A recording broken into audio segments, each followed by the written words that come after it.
हमारी रोजमर्रा की सोच, हमारी आदतें, हैबिचुअल थिंकिंग, ये अवचेतन मन में गहरे रास्ते या खांचे बना देते हैं। अच्छा। ग्रूव्स जिन्हें कहते हैं। तभी आदतें बदलना मुश्किल होता है। बिल्कुल। इसीलिए तो नई आदत डालना या पुरानी छोड़ना मुश्किल लगता है। आपकी गहरी इच्छा, आपका पक्का यकीन, यही अवचेतन के लिए प्रार्थना की तरह है। तो क्या इसका मतलब यह है कि सिर्फ पॉजिटिव सोचना काफी है, या बात इससे कुछ गहरी है? कई लोग सोच सकते हैं कि क्या ये सिर्फ विजुअल थिंकिंग नहीं? नहीं, ये बहुत जरूरी सवाल है, और स्रोत बताते हैं कि ये सिर्फ ऊपर ऊपर की पॉजिटिव सोच नहीं है। अच्छा। ये गहरे, जड़ जमा चुके विश्वास, बिलीफ की बात है। अवचेतन मन शब्दों से ज्यादा भावनाओं और विश्वास की प्रबलता पर प्रतिक्रिया देता है। भावनाएं ज्यादा जरूरी हैं। हाँ, बिल्कुल। इसीलिए सोने से ठीक पहले और जागने के तुरंत बाद का समय इतना महत्वपूर्ण माना जाता है। क्यों? उस वक्त क्या होता है? उस समय हमारा चेतन मन थोड़ा शांत होता है, लॉजिकल माइंड साइड में होता है, और अवचेतन मन ज्यादा ग्रहणशील अवस्था में होता है, जिसे थीटा वेव स्टेट कहते हैं। ये लगभग सम्मोहन जैसी स्थिति होती है। ओह, जैसे हिप्नोसिस। हाँ, कुछ वैसा ही। इस दौरान दिए गए सुझाव सीधे अवचेतन पर गहरा असर डाल सकते हैं। इसका कोई दमदार उदाहरण है स्रोतों में? हाँ, बिल्कुल। मिरेकल मैन मॉरिस गुडमन की कहानी अविश्वसनीय है। हाँ। क्या हुआ था उनके साथ? क्या हुआ था उनके साथ? एक प्लेन क्रैश में उनका शरीर बुरी तरह कुचल गया था। रीढ़ की हड्डी टूट गई थी, बोल नहीं सकते थे, हिल नहीं सकते थे। हाय भगवान। डॉक्टरों ने कहा था कि वो शायद कभी चल नहीं पाएंगे, पूरी जिंदगी बिस्तर पर बितानी होगी। ये तो भयानक है। लेकिन उन्होंने हार नहीं मानी होगी, जैसा कि कहानी का नाम है, मिरेकल मैन। बिल्कुल नहीं। उन्होंने अपने मन में एक अटूट निश्चय किया कि वो क्रिसमस तक अपने पैरों पर चलकर अस्पताल से बाहर निकलेंगे। सिर्फ निश्चय से? निश्चय और कल्पना। वो लगातार अपने मन में खुद को चलते हुए देखते रहे, इस विचार को पूरी भावना और विश्वास के साथ जीते रहे। वो हर दिन अपने अवचेतन मन को यही संदेश देते रहे। और फिर क्या हुआ? और हुआ क्या? क्रिसमस के दिन सारे डॉक्टरों को हैरान करते हुए मॉरिस गुडमैन वाकई अपने पैरों पर चलकर अस्पताल से बाहर निकले। सच में? ये तो कमाल है। हाँ। ये दिखाता है कि जब विश्वास अटूट हो तो अवचेतन मन शरीर पर कितना गहरा असर डाल सकता है। वहां भी जहां विज्ञान उम्मीद छोड़ चुका हो। ये कहानी तो वाकई रोंगटे खड़े कर देती है। तो अगर कोई इस शक्ति का इस्तेमाल करना चाहे तो क्या तरीके हैं? स्रोतों में पहली तकनीक बताई गई है कल्पना या विजुअलाइजेशन की। हाँ, विजुअलाइजेशन। जैसे महान वैज्ञानिक निकोला टेस्ला अपने आविष्कारों को बनाने से पहले उन्हें अपने दिमाग में हूबहू चलते हुए देखते थे, हर पुर्जे को महसूस करते थे। बिल्कुल। और यहाँ सबसे अहम बात ये नहीं कि सिर्फ सोचें, बल्कि ये कि अवचेतन मन असलियत और कल्पना के फर्क को नहीं समझता। अच्छा, ये कैसे? जब आप किसी चीज को पूरी स्पष्टता, भावनाओं और शिद्दत से अपने मन में देखते और महसूस करते हैं, तो आप असल में दिमाग में वो ही न्यूरल रास्ते सक्रिय कर रहे होते हैं जो उस घटना के सच में होने पर होते। ओह, दिमाग के लिए वो सच हो जाता है। हाँ, एक तरह से मानसिक मूवी विधि भी इसी का एक रूप है, जिसमें आप अपने मनचाहे परिणाम की पूरी फिल्म अपने दिमाग में चलाते हैं, उसे जीते हैं, महसूस करते हैं। महसूस करना जरूरी है। बहुत जरूरी। भावनाएं ही अवचेतन की भाषा है। ठीक है। दूसरी तकनीक है सकारात्मक पुष्टि या एफर्मेशंस की, लेकिन यहाँ एक मुश्किल बताई गई है। हाँ, क्या? अगर कोई कहे मैं अमीर हूं, पर अंदर से उसे ये झूठ लगे तो शायद ये काम ना करे। बिल्कुल सही पकड़ा। स्रोत सलाह देते हैं कि ऐसी पुष्टि चुनें जो आपके चेतन मन को बहुत ज्यादा विरोधाभासी ना लगे। तो क्या करें? जैसे मैं अमीर हूं के बजाय शायद ये कहना बेहतर हो, मैं दिन ब दिन और ज्यादा समृद्ध होता जा रहा हूं, या पैसा मेरी तरफ आसानी से आ रहा है।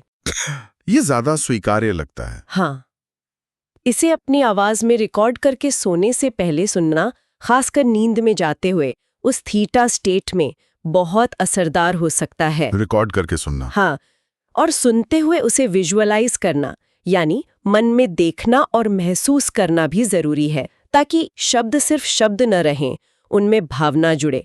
दोहराओ, रेपिटेशन यहाँ कुंजी है। दोहराओ, ठीक है। एक और तकनीक का जिक्र है प्रार्थना चिकित्सा, प्रेयर थेरेपी।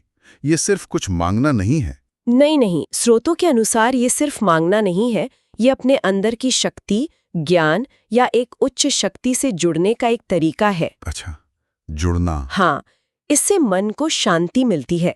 इसमें मांगो, विश्वास करो, प्राप्त करो, आस्क बिलीव रिसीव का सिद्धांत अहम है। मांगो, विश्वास करो, प्राप्त करो। हाँ, यानी अपनी इच्छा स्पष्ट करें, फिर पूरा विश्वास करें कि वो पूरी हो चुकी है या हो रही है, और सबसे जरूरी उस इच्छा के पूरे होने की भावना को महसूस करें जैसे वो अभी हो रहा है।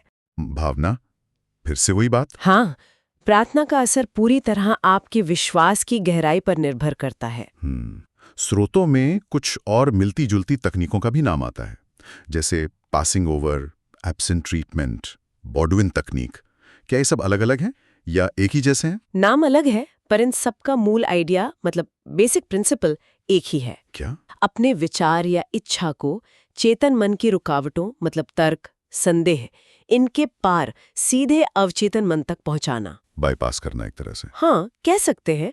ये अक्सर लगातार दोहराव जैसे बॉडविन तकनीक में लोरी की तरह दोहराना, या फिर गहरे अटूट विश्वास जैसे एब्सेंट ट्रीटमेंट वाली कहानी थी एक महिला की जिसने अपनी मां की सुरक्षात्मक उपस्थिति पर विश्वास किया, इनके जरिए होता है। अच्छा, सार यही है, अवचेतन तक संदेश पहुंचाना भावना और विश्वास के साथ। तो ये तरीके सिर्फ थ्योरी नहीं है। स्रोत बताते हैं कि इन्हें असल जिंदगी में कहाँ-कहाँ इस्तेमाल किया जा सकता है, जैसे पैसा कमाने में, धन समृद्धि। हाँ, बिल्कुल। मर्फी कहते थे कि दौलत सिर्फ बैंक बैलेंस नहीं है, बल्कि एक मानसिक अवस्था है, एक भीतरी यकीन है। मानसिक अवस्था। हाँ, उनकी एक किताब धन को आकर्षित कैसे करे इसी पर है। इसमें पैसों को लेकर मन में बैठी नकारात्मक सोच, जैसे पैसा सारी बुराइयों की जड़ है या अमीर लोग बुरे होते हैं, हाँ, ये सुना है मैंने। इन्हें बदलने पर जोर दिया गया है। स्रोत कहते हैं कि समृद्धि पाना हमारा अधिकार है, अगर हम उसके लिए मानसिक रूप से तैयार हों। और सफलता के बारे में? क्या इसका मतलब सिर्फ पैसा कमाना है? मर्फी के अनुसार बिल्कुल नहीं। सच्ची सफलता का मतलब है मन की शांति, खुशी और वो काम करना जिससे आपको सच में प्यार हो। अच्छा, ये परिभाषा अच्छी है। इसके लिए वो 3 कदम बताते हैं। क्या है वो? पहला, वो काम ढूंढे जिसे आप दिल से करना चाहते हैं। दूसरा, उस काम में माहिर बने, विशेषज्ञता हासिल करें। ठीक है। और तीसरा, सुनिश्चित करें कि आपका काम सिर्फ अपने फायदे के लिए ना हो, बल्कि उससे मानवता का भी कुछ भला हो। स्वार्थी लक्ष्य अक्सर टिकते नहीं। दूसरों का भी भला हो। इसमें 16 साल के लड़के टॉड की कहानी भी है ना, जो खुद को पढ़ाई में एकदम फिसड्डी समझता था। हाँ, बिल्कुल। मर्फी ने उसे एक अफर्मेशन दिया जिसे वो रोज सोने से पहले और उठने के बाद दोहराता था। क्या अफर्मेशन था वो? उसमें वो अपने अवचेतन मन की सीखने की शक्ति, अच्छी याददाश्त और शिक्षकों की मदद पर विश्वास जताता था। मतलब खुद को काबिल समझता था। और फिर कुछ ही महीनों में उसने ईमेल करके बताया कि वो अपनी क्लास में टॉप कर रहा है। कमाल है। सिर्फ एफर्मेशन से? एफर्मेशन और उससे बदली हुई उसकी सेल्फ इमेज से।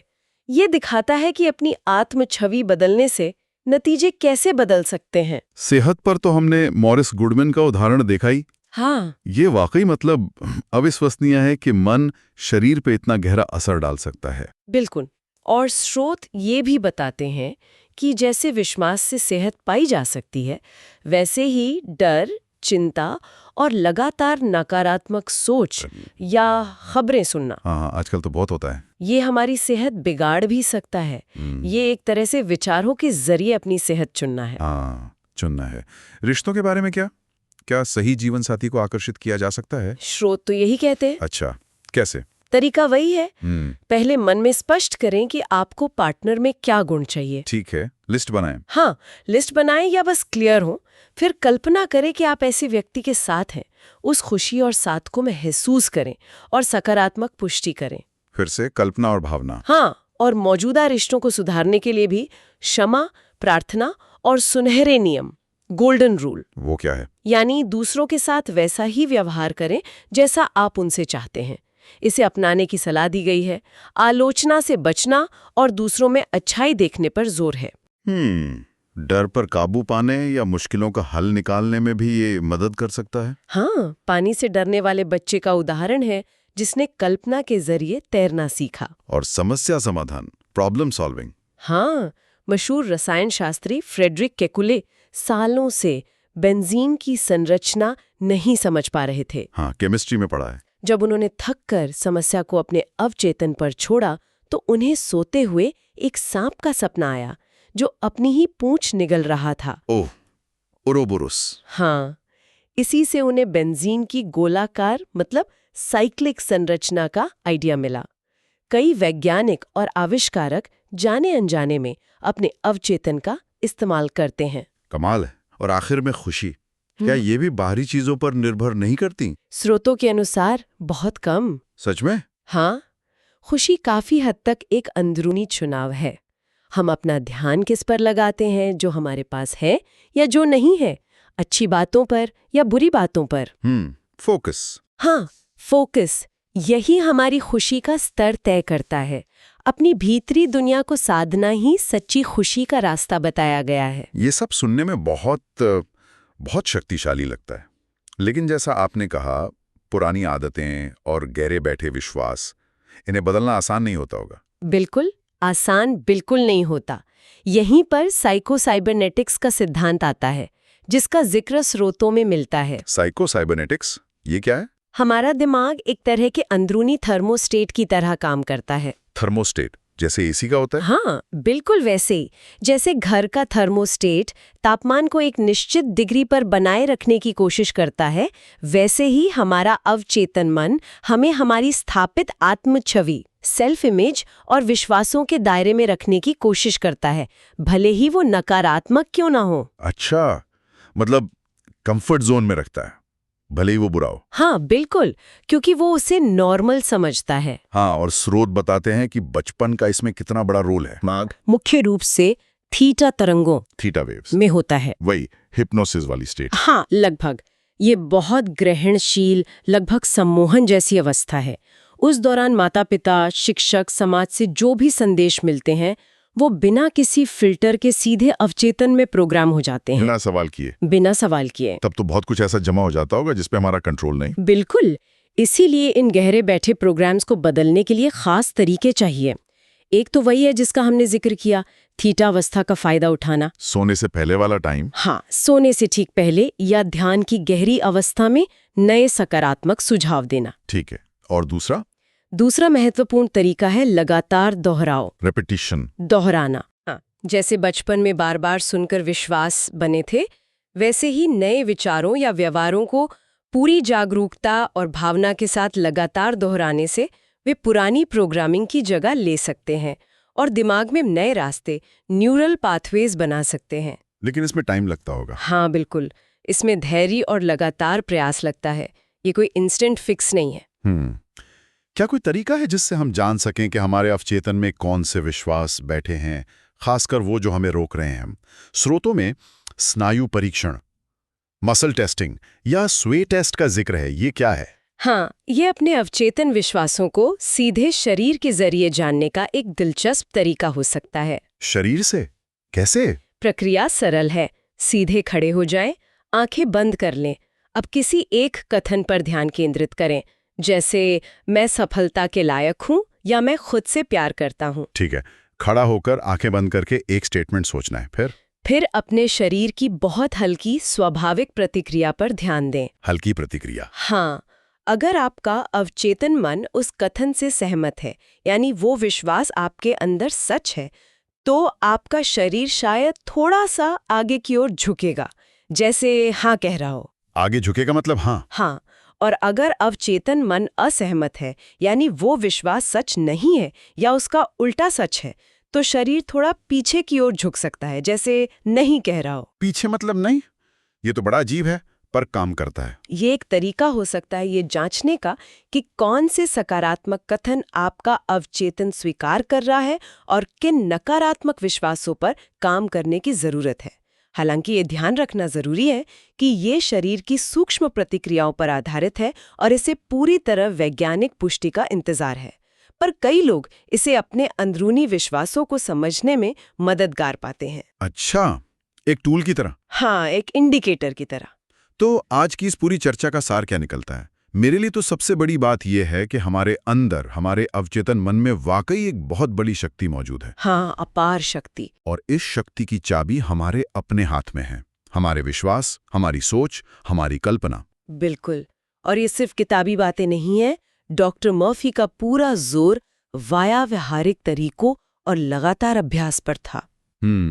स्रोत हमें दिखाते हैं कि इस अंदरूनी शक्ति को जगाकर हम अपनी सेहत, दौलत, रिश्ते, सफलता और यहाँ तक कि अपनी खुशी को भी सकारात्मक रूप से प्रभावित कर सकते हैं। शक्ति कहीं बाहर नहीं ढूंढनी, वो हमारे अंदर ही है। और इसे सक्रिय करने के लिए सकारात्मक पुष्टि, स्पष्ट कल्पना, विश्वास आधारित प्रार्थना जैसी तकनीकें हमारे पास हैं। हाँ, ये कोई जादू नहीं, बल्कि मन के विज्ञान पर आधारित प्रक्रियाएं हैं जिन्हें सीखा और इस्तेमाल किया जा सकता है। बिल्कुल, बस जरूरत है धैर्य और निरंतरता की।